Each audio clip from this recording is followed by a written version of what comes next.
I think I have finally figured out how to draw stylized faces. I've been drawing characters for the past, 3 or 4 years, and I've always struggled with this. And it wasn't until very recently, as I started my art summer, that I had an aha moment. But I'm getting ahead of myself. Basically, this is how my faces used to look, and this is how I wanted them to look. For the life of me, I could not figure this out. Every time I would start a portrait, I would kind of revert back to the same process that I used to make, and I would end up with some sort of semi-realistic, kind of stylized picture, but the end was very pretty, and I wasn't going for pretty. The reason I like very stylized images and drawings is because they are very simplified. You are taking the essence of a person and you're exaggerating that. So it's kind of like a caricature, and it makes drawings way more interesting and quirky because you're really pushing those boundaries. But the issue is that every time I would draw a face, I would use what I guess is the Loomis method. So I would start with a circle and I would draw the symmetry line, and then suddenly my brain would just revert back and I could not exaggerate or simplify or stylize anything. It would just be kind of like the same nose, the same mouth, the same eye style, the same everything. But then when I started my art summer just like a couple weeks ago. If you don't know what art summer is basically a 12-week art challenge that I'm doing throughout the summer to challenge myself to improve my art skills, specifically to experiment with my art. So I do have a video here on the channel explaining all about it. You should check it out. I grabbed a few of Max Solikhine's art to study. And what I did is that I copied one of his illustrations, and I quickly realized that there is no way this man is using the Loomis method. There is no way he's putting a circle anywhere in his canvas. So that was my aha moment. Like, he is starting with a shape. And so that's what I decided to do. I picked the shape from a picture and I simplified it as much as I could. And then I placed my features along the shape, and that was it. That was it. It was so easy. In today's video, that's what I want to show you. I'm going to be making 4 drawings from 2 different pictures to actually put all of this theory in practice. Okay, so these are the 2 faces that I'm going to be drawing and stylizing for today's videos. And as I mentioned, I am not going to start with my usual process, which used to entail starting with a circle, then putting a line in the middle, and then drawing the face. Instead, I'm going to be very purposeful about the decisions and choices I make. So if we take a look at this face, for example, I have a few ideas of where I want this to go. I would love to push more of this bored look. She's got the hair as if she was busy, or of like an anger look. Those are the 2 moves that I'm going for. And for the bored look, I think I want to push like the eyes versus like the eyebrows for an anger look. So let's see where we go from here.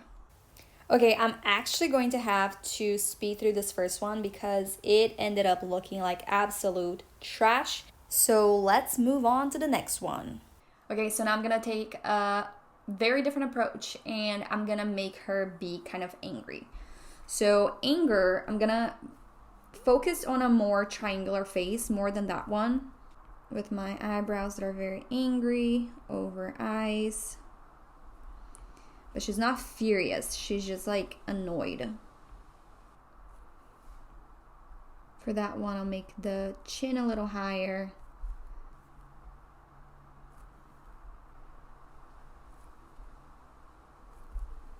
And her lips are also massive, which is something that I didn't fully take advantage of on this one. And I can bring her eyes a little higher up because her forehead is looking huge. So as I'm doing all of this, the one question that is in the back of my mind is, what is the emotion that I want to portray? Because when you're drawing a stylized face, like a very caricature heavy face, not only you're exaggerating the facial features, like the physical structure of the face, but you're also exaggerating the emotional aspect as well. But the issue is that a lot of pictures that we get online from Pinterest, for example, have neutral facial expressions. But there's still a way out of it. Like, you can make a decision as an artist to portray a certain emotion, and that is your decision. Is it anger? Is it happiness? Is it sadness? Is it nostalgia, boredom, frustration? I love portraying boredom. I think it's so fun.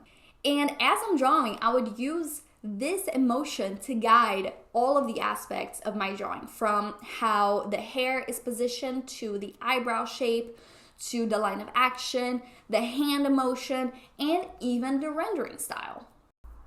Okay, I decided to rework this first one because I do not like how this is going. I enjoyed where I landed with the angry face, but with this bored face, I'm actually pushing the shape to be different. I'm actually making her cheeks even like bigger than they are and trying to push that.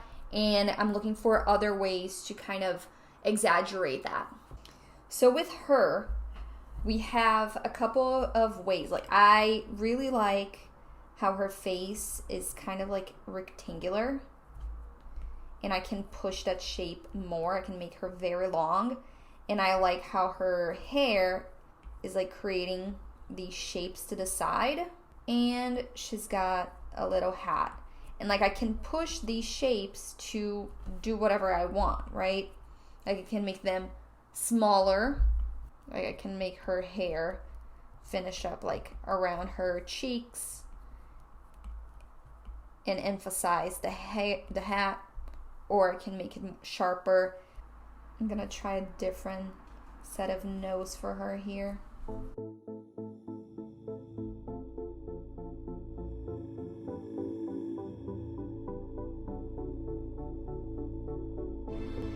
I really like the eyebrows being like a little asymmetrical. I don't think that people do this expression all the time, but I love drawing it.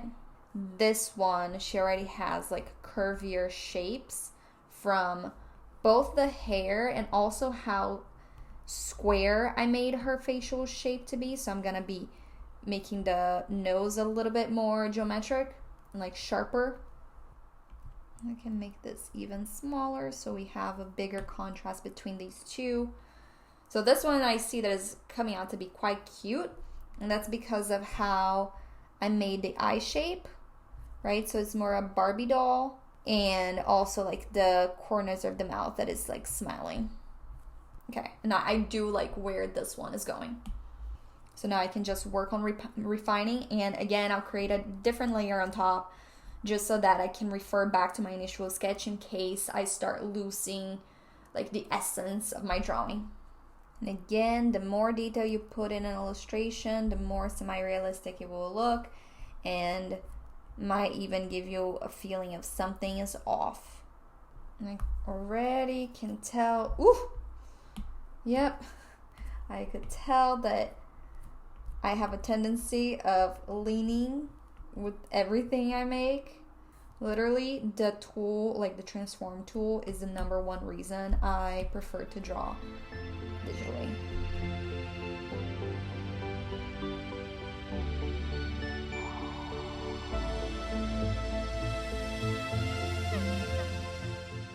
I might not be pushing the shapes as much as some of the artists that I'm trying to emulate do, but I am slowly walking towards that route. And now we'll do our cute version.